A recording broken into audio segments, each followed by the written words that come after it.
Let's slow this one down for a second. Because Oregon is not a state people usually rush into. Most founders who choose Oregon do it deliberately. They've thought about where they want their business to live, how they want it to operate, and what kind of trade-offs they're okay with long term. So in this video, I want to walk you through how to start an LLC in Oregon, how the process actually feels from start to finish, what it costs up front, what it costs every year, and whether Oregon makes sense for you, not just on paper. No hype, no shortcuts, just clarity. If you're new here, I'm Bobby Casey, founder of BusinessAnywhere.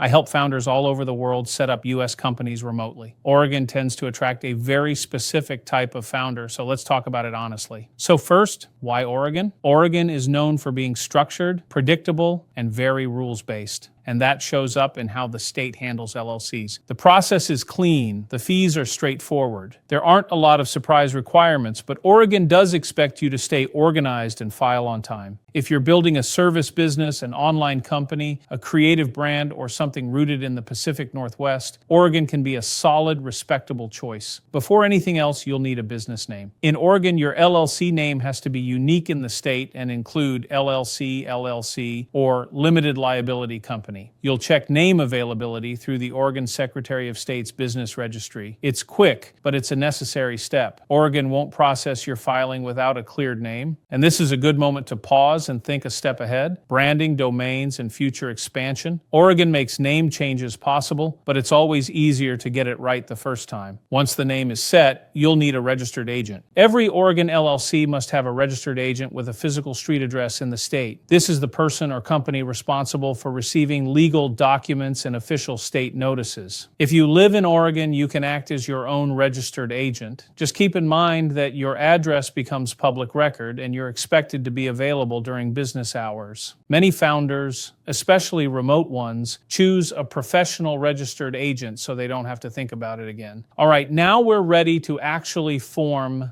the LLC. To create your Oregon LLC, you'll file articles of organization with the Oregon Secretary of State. The filing is done online, the system is fairly intuitive, and the state filing fee is $100. You'll provide your LLC name, registered agent details, business address, and management structure. Once the state approves it, your Oregon LLC officially exists. Clean process, no extra steps. Now let's talk about something Oregon doesn't require, but you still want: an operating agreement. Oregon doesn't legally require an operating agreement, but this document explains how your LLC works: ownership, decisions, profit distribution. What happens if someone leaves? Even if you're a single member LLC, having this in place helps reinforce that your business is separate from you personally. Banks and payment processors often expect it, even if the state doesn't. Next, you'll want to get your EIN or employer identification number. This is your LLC's federal tax ID. You'll need it to open a U.S. business bank account, hire employees, get paid by clients, and file federal taxes. The good news, it's completely free, and you can get it directly from the IRS online in just a few minutes. Now let's touch on taxes and licenses. Depending on what your business does, you may need to register with the Oregon Department of Revenue. Oregon doesn't have a general sales tax, which simplifies things for a lot of businesses. That said, certain industries and cities may still have local licensing or tax requirements, so it's always smart to check based on your situation. Here's the part where Oregon is very clear: ongoing compliance. Oregon requires every LLC to file an annual report, and the fee is $100. This report updates your business information and keeps your LLC in good standing. Miss the deadline and you'll face late fees or administrative issues. It's not complicated, but it is non-negotiable. Oregon expects consistency. So if we zoom out and look at Oregon as a whole, here's the reality. You pay $100 to form the LLC. You pay $100 each year to keep it active. You stay organized. You file on time. In return, you get a clean, respected business structure in a state that values predictability. One last thought before we wrap up. Oregon isn't the cheapest state, and it's not the most hands-off. But for founders who value structure and stability, it can be a very comfortable place to build. That's why at BusinessAnywhere, we'll form your Oregon LLC for free. You only pay the $100 state filing fee. We also include your first year of registered agent service at no extra cost and help you stay compliant year after year. If you want Oregon done right without overthinking it, check out the link in the description. All right, now I'm curious. Is Oregon a deliberate choice for you, or are you still weighing a few options? Drop a comment and let me know. Thanks for watching. I'll see you in the next one.